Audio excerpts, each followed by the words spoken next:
Hey everyone, welcome back to What You Missed. I have watched Fantastic Four once again. अब बात करते हैं mid credit scene की। यहाँ से थिंग्स क्रेजी हो जाती हैं। मुझे लगता है मैंने समझ लिया है इसका मतलब, और ये डायरेक्टली सेटअप कर सकता है एवेंजर्स डोम डे। यह सीन 4 साल बाद का है।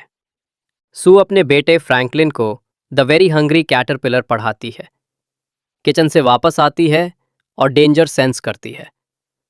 फोर्स फील्ड एक्टिवेट करके लिविंग रूम में जाती है और वहां एक हुडेड मैन फ्रैंकलिन के सामने नील करके बैठा है, हाथ में सिल्वर मास्क। यही है डॉक्टर डूम का एमसीयू में पहला एंट्री।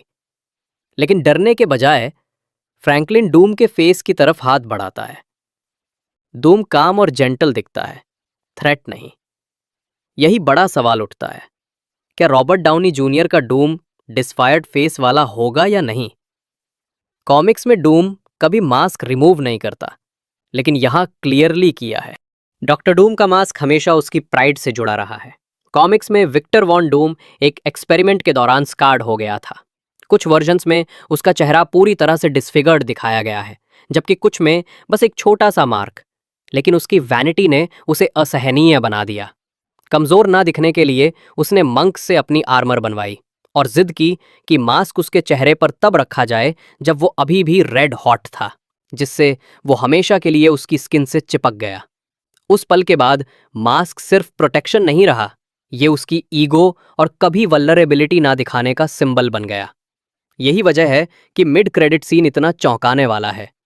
जब डूम मास्क हटाता है तो फ्रैंकलिन डरता नहीं, बल्कि क्यूरियोसिटी और कनेक्शन दिखाता है। ये उस मास्क की असली मीनिंग का पूरा उलट है। मुझे नहीं लगता डूम फ्रैंकलिन को किडनैप करने आया है। वो ज्यादा स्मार्ट है। गैलेक्टस फेल हो चुका है और डूम जानता है सू अपने बेटे को कभी नहीं छोड़ेगी। इंस्टेड डूम हेल्प मांगने आया है। प्रूफ है सेट डिजाइन। मेन मूवी में बैक्स्टर कारपेट ब्लू थी और पोस्ट क्रेडिट में ऑरेंज। ग्रीन और ऑरेंज कॉम्प्लीमेंट्री कलर हैं, जिससे डूम हर फ्रेम में डोमिनेट करता है।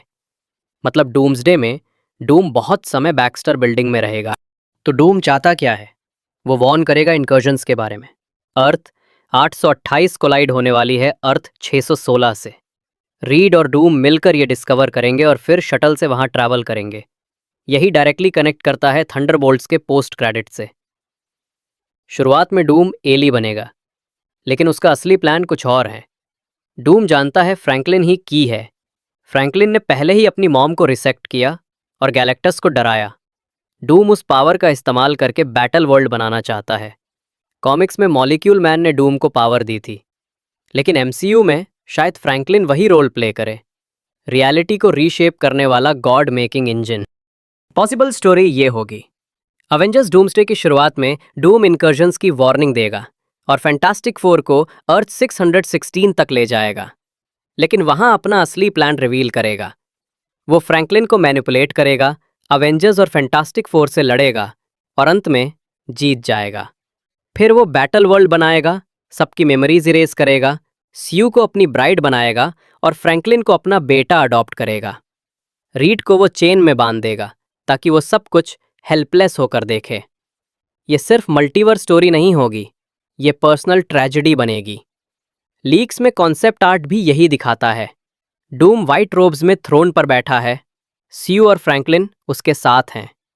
मैट शैकमैन ने कंफर्म किया है कि डूम सच में आरडीजे ही है, और शायद एमसीयू उसका स्कार्ड फेस वाला ओरिजिन स्किप करे और उसे टोनी स्टार्क से लिंक करे, जैसे what if iron man demon in armour story line. X man और डॉक्टर स्ट्रेंज भी डूम सेई में आने वाले हैं। कॉमिक्स में स्ट्रेंज डूम का राइट हैंड बनता है, तो यहाँ भी बड़ा रोल हो सकता है। तो ओवरऑल सेटअप साफ है। डूम पहले एलाय बनेगा, फिर सबको बिट्रे करेगा और मार्वल का सबसे इमोशनल और डेवास्टेटिंग चैप्टर शुरू होगा। आपको क्या लगता है, डूम सच में एलाय बनकर आएगा और बाद में बिट्रे करेगा, या कुछ और ट्विस्ट होगा? अपने थ्योरीज कमेंट्स में बताइए। Thanks for watching what you missed. मिलते हैं अगले वीडियो में।